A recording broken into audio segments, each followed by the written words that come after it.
Hello नमस्कार साथियों, स्वागत है आपका हमारे चैनल वैकेंसी न्यूज टुडे पर। मैं पंकज कुमार आज आपके लिए फिर से एक नया अपडेट लेके आया हूं, जिसमें हम बात करेंगे यूजीसी के नए कानून पर सुप्रीम कोर्ट ने जो है रोक लगाई है और क्या सुप्रीम कोर्ट ने तर्क दिया है, इस पर भी बात करेंगे। तो यूजीसी का जो नया कानून आया था उसको हमारे स्वर्ण समाज के लोग काला कानून बता रहे हैं, उनको उस कानून को अपने खिलाफ बता रहे हैं कि ये कानून सभी के लिए सही नहीं है। और सुप्रीम कोर्ट ने इस पे तर्क दिया है कि जो यह कानून है इसको यह हमें आगे नहीं बढ़ा रहा है, यह हमको फिर से पीछे धकेलने की कोशिश कर रहा है। अभी तक हम जातिगत कुरीतियों से जीत भी नहीं पाए थे, आप फिर से एक नया ऐसा कानून ला रहे हैं जो हमको फिर से जातिगत भेदभाव में धकेलने का काम करेगा। हमें लोगों को पता है कि जो हमारे नौनिहाल हैं, जो हमारे 10th 12th के छात्र हैं, 12th करके यूनिवर्सिटीज में ग्रेजुएशन करने के लिए या मेडिकल की पढ़ाई करने के लिए या इंजीनियरिंग की पढ़ाई करने के लिए जाते हैं, तो वो इतने परिपक्व नहीं होते हैं कि वो इन सब चीजों को माने।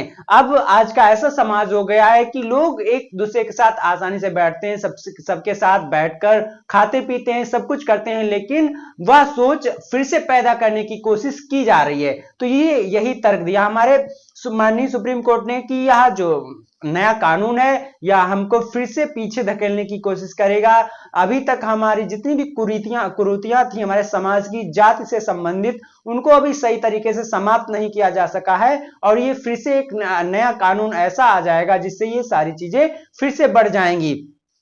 यूजीसी का दावा है कि पिछले कुछ वर्षों में जातिगत भेदभाव और मानसिक तनाव के मामले बढ़े।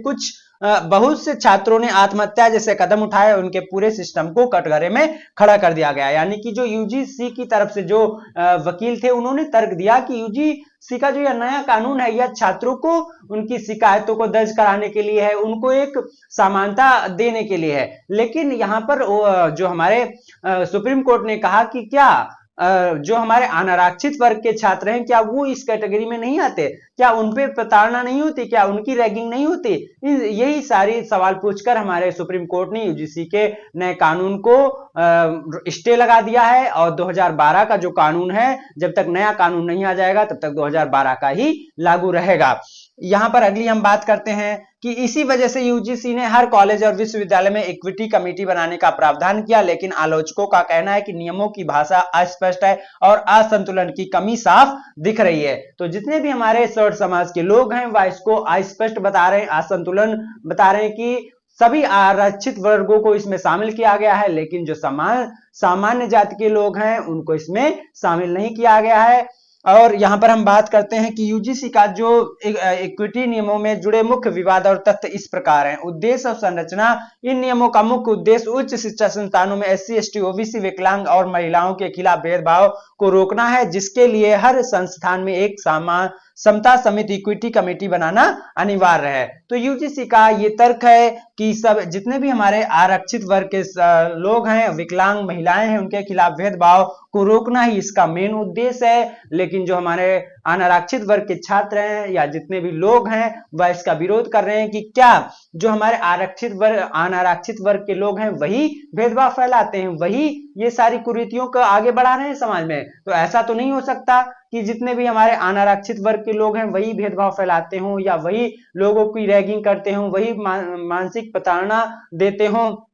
इसका उल्टा भी प्रभाव हमें देखने को मिल सकता है इन फ्यूचर, अगर ये कानून लागू हुआ तो। संतुलन की कमी। विरोधियों का आरोप है कि समता समितियों में केवल आरक्षित वर्गों को शामिल करने का प्रावधान है, जिसमें सामान्य वर्ग का प्रतिनिधित्व नगण्य हो गया है। यानी कि सामान्य वर्ग को बिल्कुल दरकिनार कर दिया गया है, उनको इसमें शामिल नहीं किया है। या तो शामिल करना है तो सभी धर्म, जाति और जितने भी वर्ग हैं उनको सभी को शामिल किया जाए। सुप्रीम कोर्ट का भी इसमें हस्तक्षेप आया है। सर्वोच्च न्यायालय ने इन नियमों को अत्यधिक व्यापक और अस्पष्ट बताते हुए इस पर रोक लगा दी है। यानी कि जब तक नया कानून नहीं आ जाएगा तो 2012 वाला ही लागू रहेगा। इस नए कानून यानी कि जो अभी 13 जनवरी 2026 को लागू हुआ है, इस पे स्टे लगा दिया गया है माननीय सुप्रीम कोर्ट की तरफ से। 2012 के नियम जारी रहेंगे कोर्ट के आदेश के बाद। अभी फिलहाल 2012 के पुराने यूजीसी नियम ही प्रभावी रहेंगे। इन नियमों को लेकर देश भर में उत्तर प्रदेश, दिल्ली, बिहार में काफी प्रदर्शन हुए, और जहां इसे एक काला कानून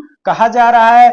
तो हमारे देश भर के अलग अलग हिस्सों में स्वर्ण समाज के लोग प्रदर्शन कर रहे हैं, इसको काला कानून बता रहे हैं। वो अपने लिए एक इसको बहुत ही व्यापक विरोध बता रहे हैं, यानी कि यह उनके लिए इन फ्यूचर खतरा हो सकता है। उन्हीं के लोगों को इस पे परेशान किया जा सकता है, प्रताड़ित किया जा सकता है। SC ST OBC के लोग उसको, उन लोगों को झूठे केसों में फंसा कर उनका फ्यूचर बर्बाद कर सकते हैं। यह तर्क हमारे सवर्ण समाज के लोगों का है। तो ये सही भी नहीं है कि आप किसी एक वर्ग को छोड़ रहे हैं। या तो शामिल करना था तो सभी वर्गों को शामिल करिए। 3 वर्गों को शामिल कर दिया तो साफ क्या जाहिर कर रहे हैं कि जो जितने हमारे अनारक्षित वर्ग के लोग हैं वही भेदभाव फैलाते हैं। ऐसा तो नहीं हो सकता।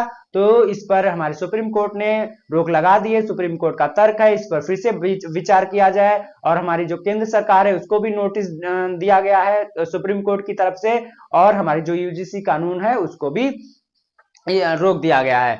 तो इस पर अगर कोई नया अपडेट आएगा तो सबसे पहले और सबसे सटीक जानकारी के साथ हम आपके लिए फिर से एक नया अपडेट लेके आएंगे।